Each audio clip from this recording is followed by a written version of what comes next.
네, 8시 36분입니다. 태미경제TV 시작하겠습니다. 여러분을 가장 사랑하는 방송, 여러분이 잘 되시기를 소망하는 방송, 또 여러분께 도움이 되고자 애쓰는 방송입니다. 자, 어제 미국 시장도 참 더할 나무랄 데 없는 흐름이었다. 참. 그래서 어제 나스닥 시장도 보면 장중에는 또 수요일과 비슷했습니다. 화요일과 비슷했습니다. 장주에는 마이너스까지 갔다가 플러스로 마감되는, 그래서 마이너스를 지금 용인하기 힘들다 할 정도로 장중에는 조정받다가 플러스로 끝나는 흐름입니다. 그리고 어제는 이런 것보다 좀 많이 눈에 띄었던 국제유가가 계속 폭락하고 있다는 거죠. 국제유가 폭락하는데 이 폭락한 배경은 중국의 10월 수출이 예상보다 부진하게 나오니까 중국의 경기도나, 그래서 중국의 석유 원유 수요가 줄어들 거다 하면서 급락하고 있는데요. 이제는 뭐 원자재 시장에는 이란 하마스 간의 어떤 다툼, 전쟁, 그런 것도 다. 그래서 오히려 이제 이렇게 되면 앞으로 그 인플레 압력이, 물가 상승 압력이 많이 줄어들겠죠. 이게 참 긍정적이다. 국채도 마찬가지입니다. 미국 국채도 급속히 하락 안정화되고 있습니다. 그래서 지난 7월 중순부터 미국 국채 수익률이 쭉 지속적으로 상승하면서 시장을 압박했는데 지금 급속히 하락하고 있습니다. 그래서 11월 들어서 이런 금융 원자재 지표들이 아주 좋아지고 있다. 미국의 모기지 금리도 지금 급락하고 있다. 이런 얘기도 들리는데요. 그러니까 지금은 뭐 주식시장도 무난하지만 채권 시장이라든지 원자재 시장의 이 흐름이 더 긍정적이다.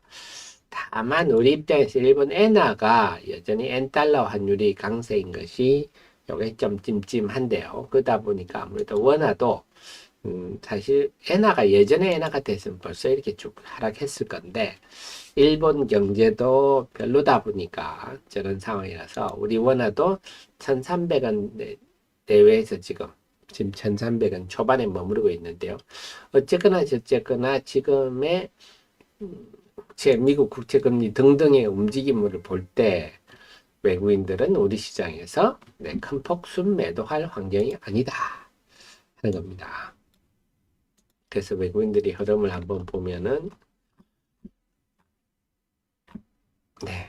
외국인들이 어제는 유가증권 시장에서 소폭 순매도, 전날 한 3,900억 정도, 한 4천억 정도 여기 넷마블의 하이브 블록들이 있었거든요.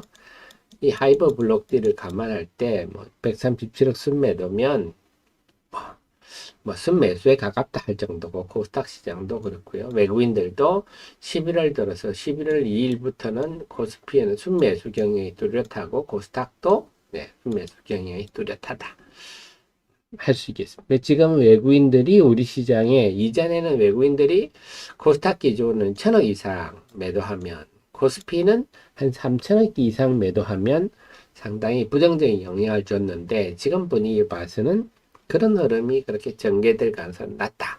다만 아쉬운 점은 지난 11월 2일부터 6일까지 코스닥의 투신 사모펀드 연기금이 웬일로 이렇게 쭉 사줬는데 그러면서 코스닥의 상승 종목 수가 1,000개를 막 넘어가고 이랬거든요. 11월 들어서 보면 코스닥은 1,000개 넘는 날이 날 연속 이어졌고 코스피는 한 600개 넘는 날들이 전개됐었는데 이 배경은 특히 코스닥 같은 경우 투신 사모펀드 연기금들의 오랜만에 순매수가 굉장히 역할을 했는데 지난 이틀간 좀 잠잠했다. 이게 좀 아쉽네요. 이런 점들이. 특히 투신이 그동안 꽤 많이 샀었는데요.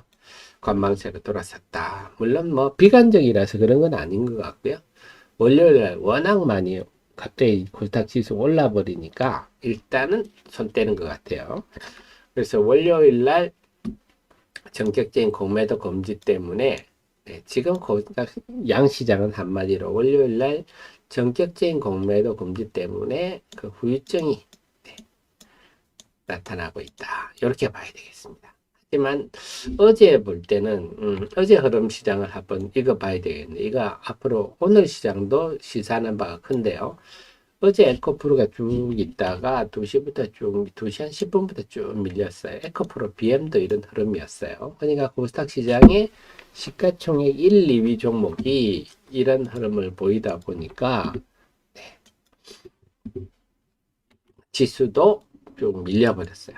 항상 우리가 2시는 참 뭔가 방향을 돌이키기 힘든 시간 아닙니까? 2시부터 쭉 일이 벌어지면 이건 뭐 돌아서기 힘듭니다. 그래서 어제 시장은 뭐 오전, 오후까지의 흐름은 다 괜찮았어요. 이까지는 괜찮았는데 코스닥 같은 경우는 상승 종목이 여전히 무난 하락 종목보다 많은 흐름이었는데 막판에 이래 밀려버리니까 네, 에코프로가 밀려버리니까 어떻게 할 방도가 없어서 하락 종목이 많이 끝났습니다. 하지만 하락 종목이 많게 끝났지만 어제 지수가 1.6% 하락했으면 상당히 큰 폭 하락한 거거든요. 그런데 하락 종목이 818개, 상승 종목은 715개, 하락 종목이 크게 많지는 않습니다. 그래서 어제의 등락 종목 수로 본다면 시장이 에너지가 좀 있어. 그래서 막 지수가 막 아주 싸늘한 흐름이 아니라면 종목 정세가 될 만해. 이런 흐름이라고 볼 수가 있겠습니다. 그래서 오늘 시장도 뭐 지금 봐서는 외국인이 큰 복순 매도하지 않을 환경이기 때문에 어제 같은 이제는 오후 2시는 좀 우리가 눈여겨봐야 될 것 같아요. 그래서 만약에 주식을 산다 한다면 2시 이후에 네, 매수에 나선다 이런 마음으로 지켜봐야 될 것 같고 매도는 좀 오전에 일찌감치 매도할 게 있다 그러면 오전에 일찌감치 하시는 게 좋을 것 같아요. 그래서 오늘도 2시 이후에 어떻게 될지 이게 관건입니다. 한번 보셔야 될 것 같고요. 어제는 또 볼 때 놀라웠던 게 외국인들이 2시 한 40분 정도부터는 코스닥의 순매수, 실질 순매수를 엄청 늘렸어요. 근데 지수가 꿈쩍을 하지 않았다. 이건 조금 놀랍습니다. 그래서 예전 같았으면 외국인들이 2시 40분에 348억에서 네, 3시 20분에까지 543억이나 이게 지금 543억이거든요. 야, 그럼 이 짧은 40분 시간에 543억을 샀으면 하루 전체로 친다면 엄청난 매수 상황인데, 그래서 결론적으로 지금 시장은요, 아직 제가 이제 정리정돈 중이다 했는데요. 월요일 날 역사적 역사적인 날이 돼버렸잖아요. 참 역사적 날이 올 하반기에 정말 많은데 이때 7월 26일도 역사적 날이고요. 자, 하여튼 7월 6일, 26일 7월 하순에 벌어진 이 극단적인 쏠림 현상의 연장선상에 있다 보시되 극단적인 쏠림 현상 다 하니까 이번 주 월요일 네, 11월 6일은 또 역사적인 날입니다. 왜 역사적인 날입니까? 코스닥의 시가총액 1, 2위 종목이 다 상한가를 기록한 이런 날은 아마 우리 평생에 다시 보기 힘들지도 모릅니다. 그 정도의 좀 여전히 시장은 이런 흐름이고 그러다 보니까 그에 따른 좀 숨고르기가 나타나는 좀 아쉽죠. 우리 입장에서는 지금 돌이켜 생각하면 공매도 금지 이런 거 좀 안 했으면 좋을 걸. 왜냐? 그 전에 이미 시장이 돌아서고 있었기 때문에 그 전에 이미 미국의 국채금리 급락, 네, 미국 증시 강세, 네, 국제유가 하락 이런 것들이 진행되고 있었기 때문에 공매도 금지 안 해도 지금 시장은 견고했을 거고 자연스럽게 강세장이 전개될 수 있었는데 갑자기 전격적인 변수가 등장해 버리니까 지금 후유증이 나타나고 있다. 이렇게 볼 수가 있겠습니다. 그리고 지금 또 하나 변수가 그러면 에코프로가 이래 에코프로와 에코프로 BM이 시장에 영향을 많이 미치는데 어제도 그랬듯이 2시부터 2시 한 10분부터 에코프로 위에 밀리니까 코딱지도 쭉 밀려버렸는데 에코프로에 변수가 생겼습니다. 어제 기관 수요 예측을 해서 공모 희망가 최하단 32,600원에 결정이 됐어요. 36,200원에 대해서 기관들이 굉장히 불만이 많다 그럽니다. 기관들이 사실 이것보다 훨씬 하단을 썼었는데 이 희망가 이하로도 충분히 할 수 있었는데 36,200원에 결정을 해버리는 바람에 기관들은 뭐 경쟁률이 17대1 올해 IPO 중에서 꼴찌 굉장히 인기가 없고 다만 개인들한테는 인기가 있다 그러는데요. 오늘 청약하면 17일 날 상장입니다. 그래서 11월 17일 다음 주 금요일 코스피에 상장되는데요. 제가 누차 설명을 드렸지만 이미 우리가 두산 로보틱스 상장 때 두산이 어떤 흐름을 보이는지 이미 확인을 했지 않습니까? 그래서 이것이 안고가 빠져나갈 때 찐빵이 안고가 빠져나갈 때 나타나는 현상인데 그렇다면 뭐 여기서 가장 최근 사례에서 확인을 해버렸기 때문에 에코프로의 앞으로의 주가 흐름도 시사하는 바가 크다 볼 수가 있겠습니다. 그래서 이것이 계속 짐이 될 것 같아요. 그래서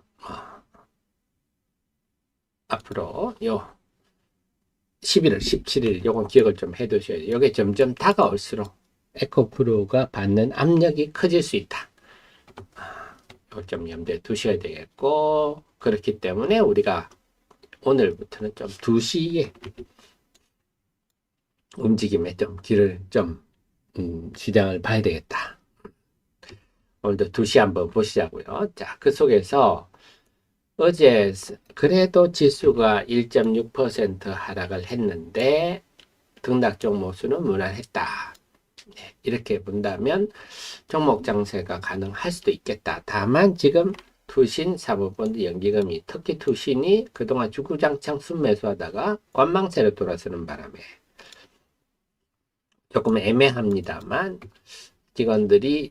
만약에 기관들이 종목에 매수에 나서면 아시겠지만 전체 시장에 대해서 영향력은 외국인이 절대적이고 그래도 종목에 대해서는 기관의 영향력이 큰 편입니다. 그렇게 볼 때 어제 어제 보니까 기관들이 그냥 시류에 휩쓸려 다니는 그런 양상이 나타납니다. 어제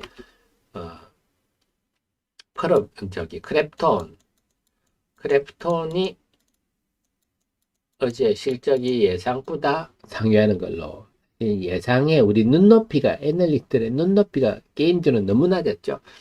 크래프톤이 예상을 뛰어넘는 뭐 그렇다고 신작에 나온 건 없고요. 기존의 그 배틀그라운드가 좋았다는 입장인데 그 영향으로서 게임주 어제 윈메이드도 뭐 흑자 전환 이런 거 나오면서 게임주 전반이 강했습니다. 카카오 게임주는 실적 부진했어요. 그래서 역시 카카오는 이런 데서 나타나는 게 철학이 없는 머니게임 집단들이 모이다 보니까 카카오 게임즈도 실적이 부진한 걸로 나타나는데 어쨌거나 게임즈 전반에 대해서 기관들이 많이 샀습니다. 이런 거는 조금 시류에 흡사이는 뚝심 있는 그런 건 아니고요. 어제 CJ 스튜디오 드래곤도 실적이 예상보다 좋게 나왔습니다. 그래서 지금 스튜디오 드래곤은 뭐 별다른 신작이 있은 건 아닌데 구작도 잘 팔리고 지금 전 세계적으로 한국 드라마는 환장을 하고 가기 때문에 자, 이런 흐름들이 어제 나타났고요. 그래서 화장품 클리어도 실적 호전 나타났었죠. 그래서 지금 어제 흐름을 보면 실적에 굉장히 반응하는데 뭐 그게 괜찮았어요. 뭐냐 한다면 지난 폭락기에는 호실적에도 주가 별다른 반응이 없었고 뭐 어닝 쇼크는 당연히 안 좋았는데 어닝 미스 예상보다 조금 안 좋아도 주가 크게 빠졌었거든요. 그러니까 지난번에 우리 폭락장이 어떤 정도냐 한다면요.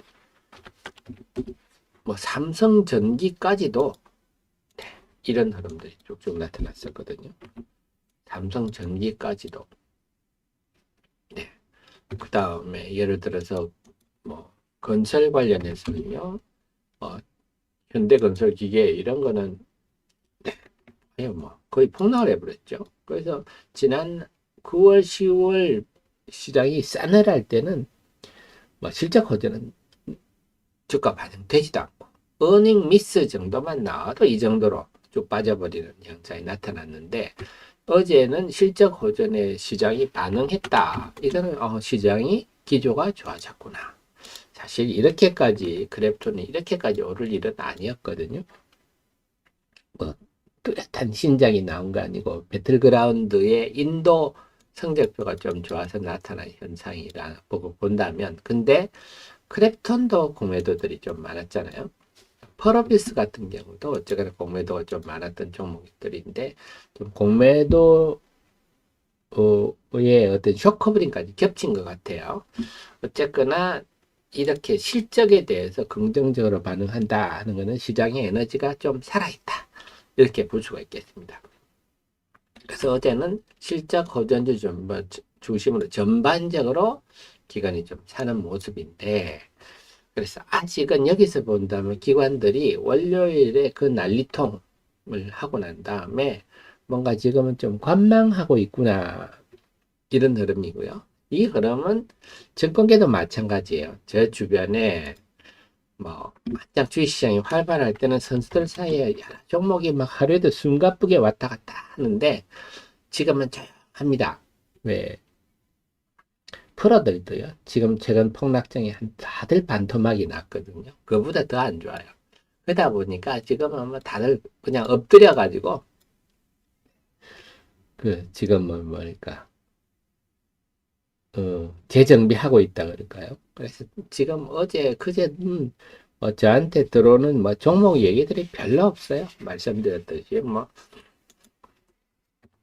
기껏 나온 얘기들이, 한미반도체가 그 SK하이닉스 한미반도체, SDI가 한미반도체로부터 HBM 관련 장비를 받았다, 이런 얘기 나오면서 좀 강세를 보이는데, 그 정도? 뭐 그냥 시장에 나오는 얘기들이 오고 갈 정도지, 종목에 대해서 이 종목이 엄청 괜찮다더라, 이런 얘기를 지금은 거의 없다. 그래서 기관도 마찬가지입니다. 기관도 지금은 그냥 간을 보는 상황. 그래서 한마디로 지금 제가 데일리 제목을 정리정돈 중이다 했는데요. 네, 월요일에 그 엄청난 역사적 일에 대한 후유증이 지금 전개되고 있다, 이렇게 보셔야 되겠습니다. 자, 그 속에서 또 우리가 보셔야 될 게 좀 딴 얘기이긴 하지만요. 위워크가 파산 신청을 했다. 그래서 손정희 소프트뱅크 회장이 수십조를 날렸다, 그런 얘기던데요. 참. 그래서 제가 늘 말씀드리지만 기업은 저는 수명을 5년 봅니다. 5년. 5년 동안 버티면 잘하는 회사예요. 그래서 여러분께서 기업이 뭐 영원하다, 뭐 자식까지 물려준다, 이런 생각은 잊으시는 게 좋겠다 싶습니다. 자, 오늘도 그러니까 장중에 종목별로 좀 보셔야 될 게, 이건 이제 중소형 기업들이 이제 완전히 쏟아질 거거든요. 우리 12월 결산법인 같은 경우는 11월 15일까지, 다음 주 수요일까지 3분기 실적을 다 재무제표를 공개를 해야 됩니다. 그러니까 오늘이 11월 9일 목요일이잖아요. 이제 뭐 본격적으로 기업들 실적이 나올 거니까, 어제 흐름을 보니까 실적이 좋을 때 주가에 반응하더라, 이걸 확인했기 때문에 오늘부터는 좀 각 종목들의 실적에 초점을 맞추고, 그래서 오늘 전체적으로는 오늘도 외국인은 그렇게 신경 안 써도 될 것 같아요. 외국인들은 지금 우리 시장에 대해서 크게 순매도할 환경은 아니다. 종목별로 뭐 예를 들어서 에코프로에 대해 BM에 대해서 매매는 있을지 몰라도 전체적으로는 외국인들이 순매도할 환경은 아니라서, 외국인보다는 말씀드렸던 대로 2시, 심리적으로 2시 이후에 어떻게 될 것인가, 이거 그림을 좀 보셔야 될 것 같아요. 그래서 오늘 시장은 도시 이후 흐름, 그 다음에 코스닥에 대해서 투신, 연기금, 사모펀드들이 어떤 태도를 보이느냐.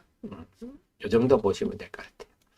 그래서 외국인보다는 코스닥에 대한 기관들 동향, 그 다음에 두시라는 이 요인들, 여기 초점을 맞추시는 게 좋겠고, 시장 내부적으로는 실적이 쭉 발표되는 시기라서 실적에 대해서 호재로 작용하니까 기업들이 이제 실적이 어떻게 나오는지 중소기업들이 보셔야 되겠고요. 오늘은 유닛이 오늘 무상증자에 따라서 권리락을 했습니다. 오늘 권리락에서 이게 아마 85,300원인가요? 네, 이렇게 결정이 됐네요. 이 기준으로 오늘 유닛이 움직인다 하는 것도 참고하시면 되겠습니다.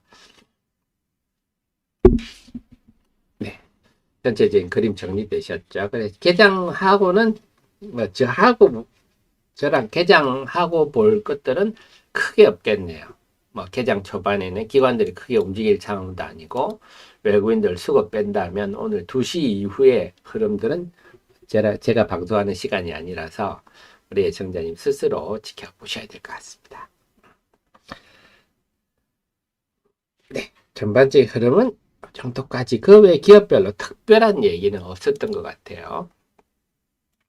네, 정리가 되셨죠? 그러면 2분 30초 남았는데요. 2분 30초 동안 준비하시고 9시부터 제가 개장 방송 함께 하도록 하겠습니다. 2분 30초 후에 뵙겠습니다.